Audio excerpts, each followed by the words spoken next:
Organism जो कि एक सेल पर मुश्तमिल हों वो यूनिसेलुलर लेवल ऑफ ऑर्गेनाइजेशन में आ जाएंगे. So first characteristics of the this level of organization is they are made up of single cell only. And what are the examples of the single cells organisms? हम यहाँ पर देख रहे हैं amoeba एक बना हुआ है, एक यूग्लेना है और एक पैरामीशियम है, और ये सारे एक ही सेल पर मुश्तमिल होते हैं. अमेबा में देख लें तो इसमें जो कि इस सेल के अंदर सारे वो ऑर्गेनेलीज होते हैं जो कि एक पूरी ज़िंदगी इस गुजारने के लिए इसके लिए काफ़ी होते हैं.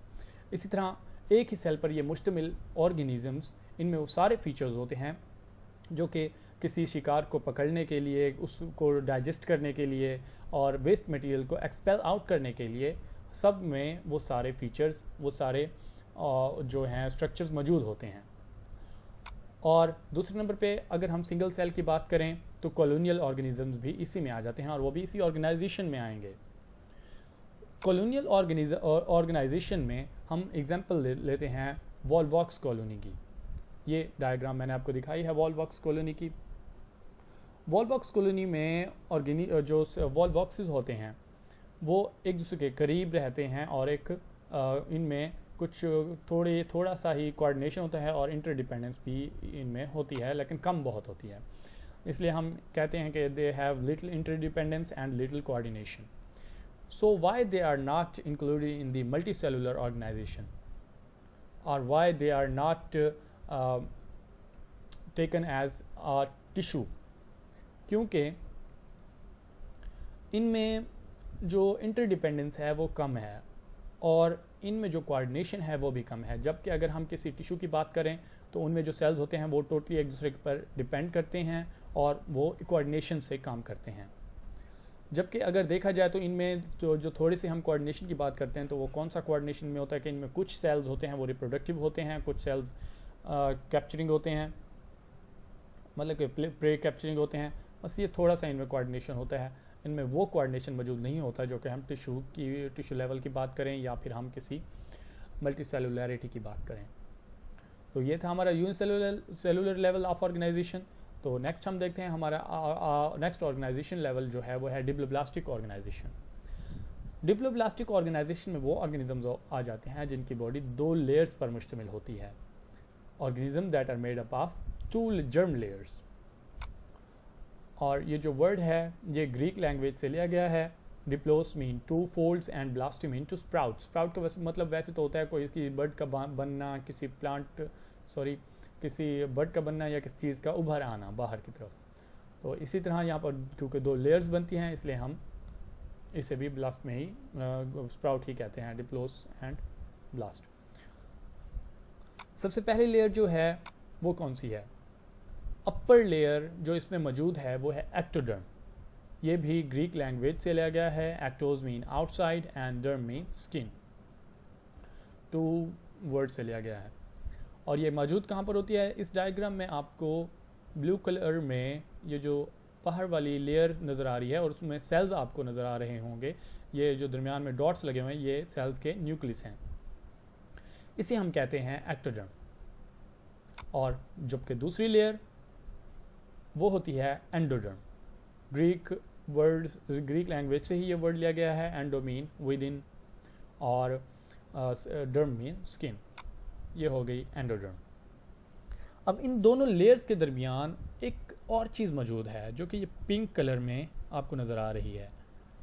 ये मोस्टली वाटर होता है और कुछ प्रोटीन मालिक्यूल्स होते हैं, लेकिन इस स्ट्रक्चर को हम कहेंगे क्या? इसे हम कहेंगे मिजोग्लिया. अगर इसमें कोई सेल्स मौजूद ना हो, ओनली वाटर हो और सिर्फ इसमें मौजूद हों कुछ फाइब्रस या प्रोटीन मालिक्यूल्स जो कि ज़रूरी होते हैं इन ऑर्गेनिजम्स की डेवलपमेंट के लिए, इन ऑर्गेनिजम्स की ग्रोथ के लिए.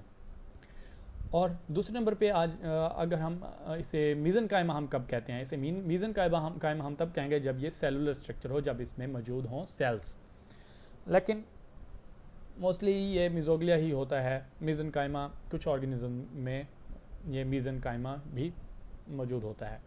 मतलब कि एक ही स्ट्रक्चर है, उसे कहीं पर हम मिजोग्लिया कह रहे हैं अगर उसमें सेल्स मौजूद नहीं हैं, और कहीं पर उसे हम मीज़न कायमा कह रहे हैं जहाँ पर उसमें सेल्स मौजूद हैं. इसलिए इसे हम कहेंगे मिजोग्लिया और मीज़न कायमा. अब जो एक्टोडर्म लेयर है वो बनाती है एपिडर्मिस को. एपिडर्मिस, एपी का मतलब भी अपर आउटर सरफेस ही होता है, जैसे कि एक्टो का मतलब होता है आउटर लेयर, इसी तरह एपी का मतलब भी होता है आउटर साइड। मतलब वो स्किन जो कि आउटर साइड पर मौजूद होती है उसे हम एपिडर्मिस कहते हैं, वो लेयर जो आउटर साइड पर मौजूद हो, और ये बनाती है बॉडी वॉल। सिंपल है कि अगर वो आउटर साइड पर मौजूद है तो वो किसी ऑर्गेनिज्म की बॉडी वॉल या उसकी स्किन या वो लेयर जो कि इस ऑर्गेनिज्म को कवर कर रही है वही बनाएगी। जबकि अगर हम एंडोडर्म की बात करें तो ये गैस्ट्रोडर्मिस को बनाती है। गैस्ट्रोडर्मिस एक ऐसी लेयर होती है जो कि नेक्स्ट डाइजेस्टिव सिस्टम को बना रही होती है। The lines of the gut cavity, यहाँ पर लिखा भी हुआ है the tissue that lines the gut cavity, मतलब कि वो जो लेयर है गैस्ट्रोडर्मिस ये बनाती है फिर आगे डाइजेस्टिव सिस्टम को बना के। गट कैविटी डाइजेस्टिव सिस्टम को ही कहते हैं, जिसम के खुराक उन ऑर्गेनिजम्स की हजम होती है। अब जो एक्टोडर्म है उसमें सेल्स कौन से मौजूद होते हैं? इसमें एपिथेलियल सेल्स मौजूद होते हैं। एपी मैंने आपको बताया कि एपी लफ्ज़ जहाँ पर भी आ जाए उसका मतलब होता है ऊपर वाली। यहाँ पर एपिथेलियल सेल्स होते हैं वो सेल्स जो कि अपर लेयर वाले होते हैं वो सेल्स, और मस्कुलर सेल्स होते हैं। और मतलब कि एपिडर्मिस जो स्किन के साथ मसल्स जुड़े होते हैं वो भी एक्टोडर्म ही बनाती है। और मस्कुलर सेल्स वो इसी में आ जाएंगे, मतलब मसल्स बनाने वाले सेल्स। और जबकि अगर हम एंडोडर्म की बात करें तो इसमें न्यूट्रिटिव और डाइजेस्टिव सेल्स आ जाते हैं। न्यूट्रिटिव या डाइजेस्टिव सेल्स किस लिए आएंगे?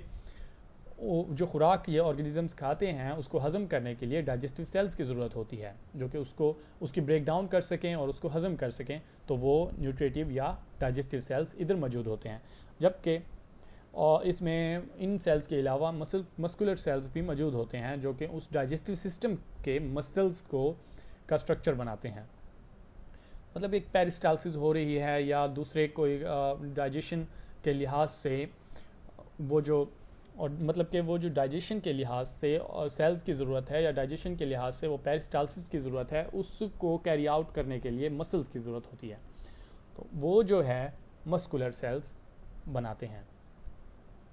ये तो होगी हमारे डिप्लोप्लास्टिक ऑर्गेनाइजेशन।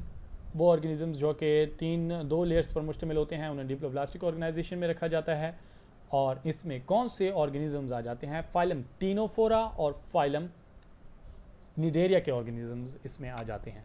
ये जो जेलीफिश आपको यहाँ पर मैंने दिखाई है ये फाइलम निडेरिया से ताल्लुक़ रखती है। पहले जो है फाइलम निडेरिया और फाइलम टीनोफोरा को एक ही ग्रुप में रखा जाता था या एक ही फाइलम में रखा जाता था जो कि हम पढ़ते थे सिलेंटीरेटा। लेकिन बाद में इनमें मौजूद ऑर्गेनिजम्स में डिफरेंस की बुनियाद पर, मतलब वो प्रे में एक मेजर डिफरेंस है कि वो शिकार मुख्तलिफ तरीके से करते हैं, उसमें डिफरेंस की बुनियाद पर इन्हें अलग-अलग फाइलम में रख दिया गया। पहला फाइलम जो बनाया गया वो है निडेरिया, दूसरा फाइलम टीनोफोरा बनाया गया। ये फाइलम निडेरिया से ताल्लुक़ रखने वाली जेलीफिश है जिसमें कि अपर लेयर मैंने आपको बताई थी कि क्या होती है, एक्टोडर्म, वो दिखाई गई है। फिर इनर लेयर एंडोडर्म है। एंडोडर्म के अंदर ये गट कैविटी हो जाएगी, माउथ हो गया ये या एनस, क्योंकि इनमें अलग-अलग नहीं होते तो एक ही साइड को हम माउथ और एनस कह रहे हैं। और यहाँ पर मेजोग्लिया इसे कहा गया, मतलब ये ए सेलुलर स्ट्रक्चर है, इसमें सिर्फ वाटर और फाइब्रस या प्रोटीन मॉलिक्यूल्स हैं, इसमें कोई सेल्स मौजूद नहीं हैं।